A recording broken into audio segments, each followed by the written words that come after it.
Estamos aqui com o Fernando Bertolini. Fernando, primeiro lugar, muito obrigado pela tua presença aqui no projeto. Obrigado, eu. Que bom estarmos juntos aqui. O Fernando é artista e escultor, cuja produção nasce da relação entre memória, natureza e a madeira. Tu tem uma história muito bonita de vivência desde a infância até a tua trajetória artística. Eu queria começar te perguntando sobre isso. Queria que tu contasse um pouco sobre essa relação que vem lá da memória da infância para cá. Sim. O meu trabalho se mistura de uma forma bem natural com o que eu aprendi na infância e nunca imaginei que seria meu trabalho.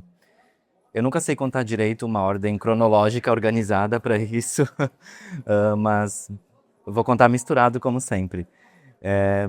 Eu sou formado em design de produto e, na verdade, eu estudei isso, embora o que eu quisesse fazer seria artes plásticas, porque no lugar que eu nasci e, enfim, na cultura que existia lá, eu tinha certeza que se eu fizesse artes plásticas eu não ia conseguir sobreviver, não ia conseguir ter um emprego, eu não tinha como imaginar que isso seria possível, me sustentar dessa forma, né? Então, quando eu fui ler as grades curriculares, o que eu achava mais próximo de artes plásticas, mas que eu conseguia imaginar de uma forma racional como uma estrutura de vida, era design de produto. Então, eu estudei isso e acho que no final das contas foi uma ótima escolha, assim, eu amei fazer o curso, me deixou muito satisfeito, trabalhei muitos anos como designer, mas chegou um momento que não mais. E aí, ao mesmo tempo com isso, desde quando eu era criança, eu tinha um avô que era apaixonado por madeira e o trabalho dele era vender madeira para construir casas, cortar as madeiras das terras dele e vender para construir casas e tudo mais. Eu não peguei esse tempo da história da vida dele, mas mesmo assim ele tinha esse conhecimento e eu adorava passar férias com eles, então eu ia para lá às vezes no verão e ficava um mês, só eu, meu avô e minha avó. E como eu era uma criança, né, tinham que me manter ocupado.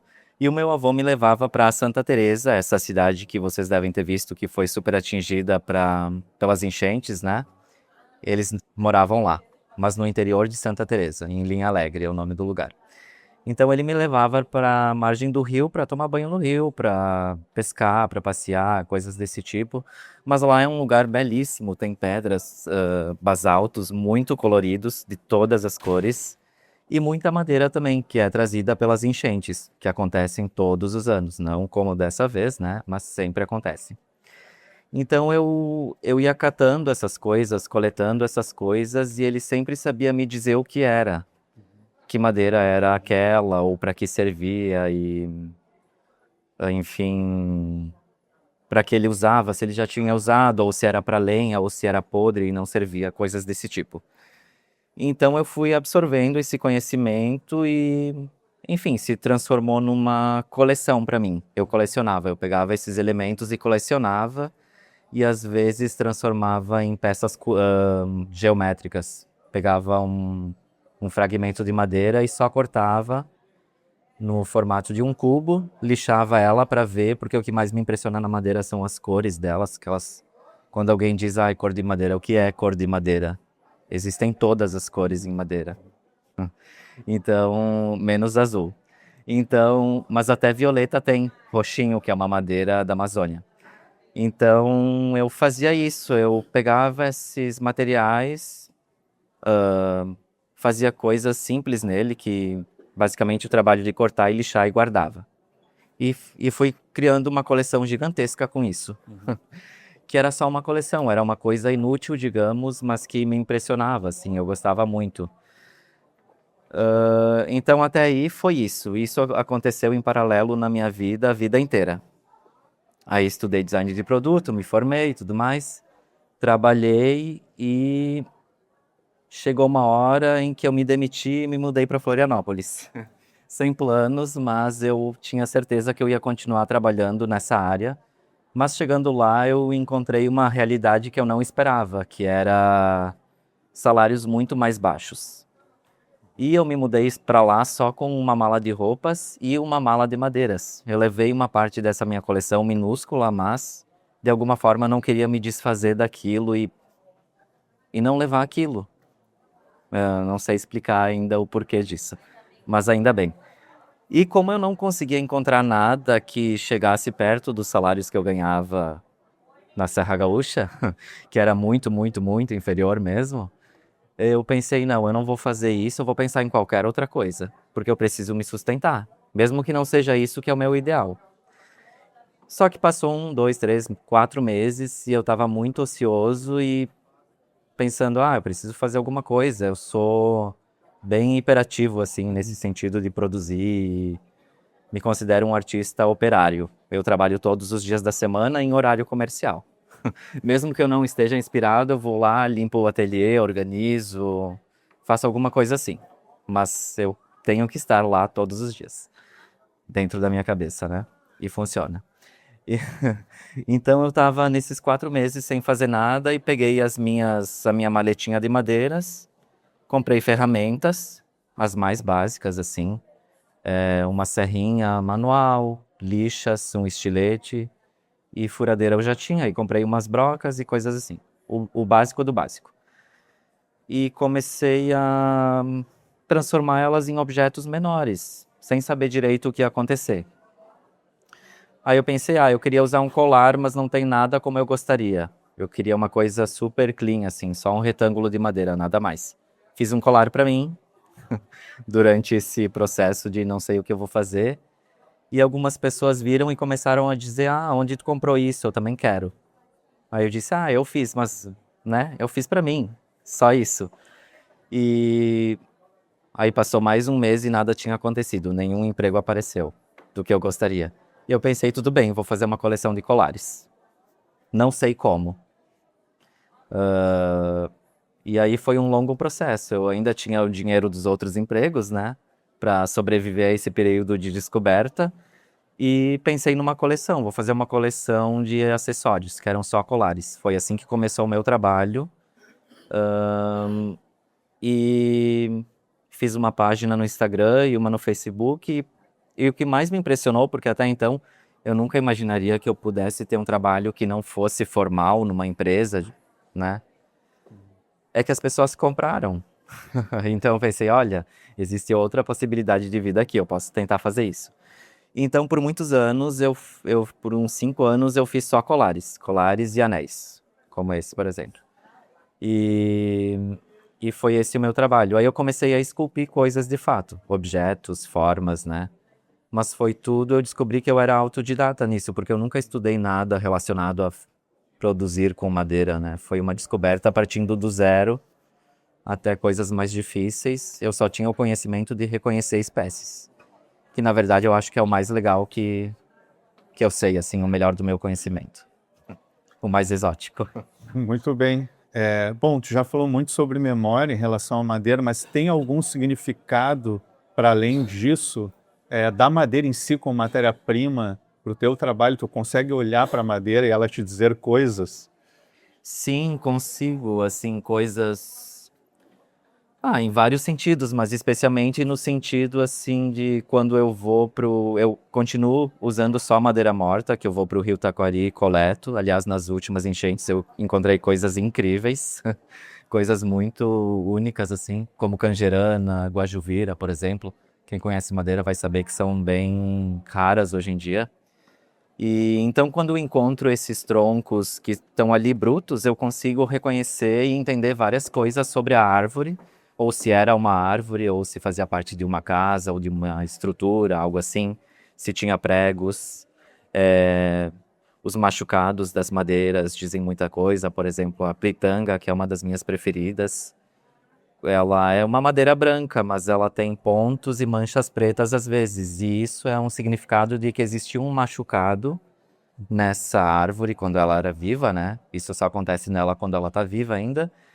E a casca e a madeira foram absorvendo isso, curou esse machucado, mas a madeira fica preta, fica uma mancha preta ali. Os nós contam onde tem galhos e coisas assim, então tem muita coisa que dá para ler, que dá para saber da árvore que existiu através da madeira morta, sabe? Sem tu saber nenhum histórico, sem tu conhecer a árvore, sem ela estar no teu jardim ou coisas do tipo.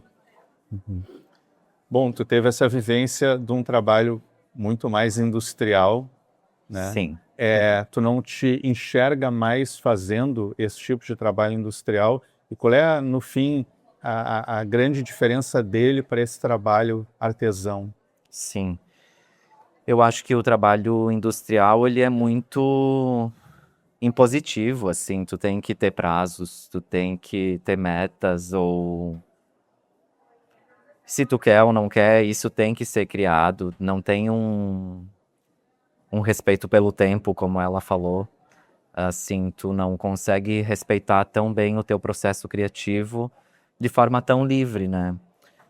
Existe, por exemplo, no trabalho de design industrial, tu tem que fazer uma pesquisa de mercado, de cores, de consumo, de quem vai consumir isso e por quê, ou quem são as pessoas que vão consumir isso, e a partir disso é que tu vai desenhar esse produto. E no meu trabalho não, eu faço a referência, é o que tem dentro de mim, eu faço coisas que fazem parte da minha vida, que eu vejo, que eu gosto, que eu imagino, coisas que eu acho bem fantasiosas às vezes, mas que eu gosto do mundo da fantasia. Então eu acho que que me transformaria em alguém muito menos original, pesquisar o público que vai comprar. Eu não penso que eu tenho que pensar em quem vai comprar. Eu tenho que pensar que quem vai comprar é porque gostou, porque se identificou com isso e tudo mais, e assim eu me mantenho fiel a mim, e eu acho que é a única forma de eu ser original, né? Ser fiel às minhas referências. Muito bem. Bom, nós estamos no sul do Brasil. Já conversei com diferentes artistas que falam sobre essa questão geográfica, que ela, de certa forma, é limitante, né? Sim. Muitos artistas pensam que precisam sair daqui para o eixo do país, etc., né? Onde é que o teu trabalho já conseguiu chegar geograficamente, né? Com Sim. quem que tu está conversando, trocando experiências e mostrando o teu trabalho? Sim. Antes vocês fizeram essa pergunta e eu disse para minha amiga, para mim essa resposta seria muito clara, que se eu vendesse só para os gaúchos, eu também já estaria mortíssimo. Mas sim, tem pessoas que compram, só que pouquíssimos assim gaúchos, e eu me sentiria invisível se dependesse do meu estado, sabe? Porque é muito pouco mesmo. E aí tem pessoas como a Daniela Corso, né? Que nos veem e chamou pro Pipa e eventos desse tipo, como o Tímpano, que aí nos deixam super felizes porque nós entendemos que sim, na verdade a gente está sendo visto sim. Mas o lugar que eu mais vendo, sem dúvida, é São Paulo. 90% das minhas peças vão para lá. E já mandei algumas coisas para Austrália, Paris, Itália, mas assim, poucas coisas, né? Graças ao Instagram, que é uma ferramenta que faz tu chegar em qualquer lugar, né? Basta as pessoas se interessarem ou comentarem sobre isso. Acho que a melhor forma de divulgação é quando alguém compra alguma coisa, gosta muito e mostra para os seus amigos e comenta, enfim. Mas São Paulo é o lugar que mais consome, sem dúvida. Sim. E acredito que sim, seria muito mais fácil, muito mais lucrativo, digamos, porque a gente precisa também pensar nessa parte que infelizmente é essencial na nossa vida, né? Que é o dinheiro. E acho que lá as pessoas acabariam conhecendo mais, poderiam visitar o meu ateliê, e isso é algo que enriquece muito, eu acho, o entendimento das pessoas, de verem de onde sai a coisa bruta até o final e verem toda aquela bagunça que é o ateliê, que tem muita, né, e muita quantidade de madeira, muitas espécies, que é o mais me encanta, que são muitas, muitas, muitas espécies, especialmente aqui no Brasil. Quem trabalha com madeira é super privilegiado, né, porque a gente tem tudo, todas as melhores.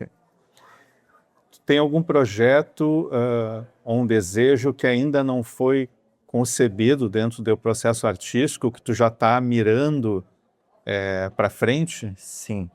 Eu não tô mirando, assim, eu não tenho nenhuma organização para isso acontecer, mas gostaria sim muito de fazer mais instalações, e especificamente uma que eu já tenho ela imaginada em mim assim há muito tempo, eu não vou contar o que é porque vai que aconteça, né? Aí vocês vão ter que ver. Mas eu vou explicar qual é o sentimento que eu quero gerar nas pessoas com ela. Que eu queria que as pessoas tivessem com essa minha instalação a mesma sensação que eu tenho quando eu tô lá na minha margem do rio, que é de fato um lugar lindo, muito mágico. Que é assim, nesses rios no Taquari as margens são cheias de seixos, né? Mas é uma sensação, é muito bonito, mas é muito difícil também, porque essas pedras esquentam muito com o sol lá, geralmente são vales, né? Muito quente. Então, tá tudo maravilhoso, mas também tá bem difícil ficar lá ao mesmo tempo. As duas sensações ao mesmo tempo. Mas o que eu queria reproduzir nessa minha instalação era essa paisagem. Mas fazendo todo esse quadro que eu vejo com madeira. Produzir essa sala inteira com madeira e com uma questão audiovisual acontecendo ao mesmo tempo. Que aí seria impossível com a madeira, né? Mas acho que dá para misturar e ter um bom resultado. Muito bem, deixou um mistério bom para a gente aqui, para todo mundo ficar pensando um pouquinho. Fernando, te agradeço muito a presença, uma linda escuta também.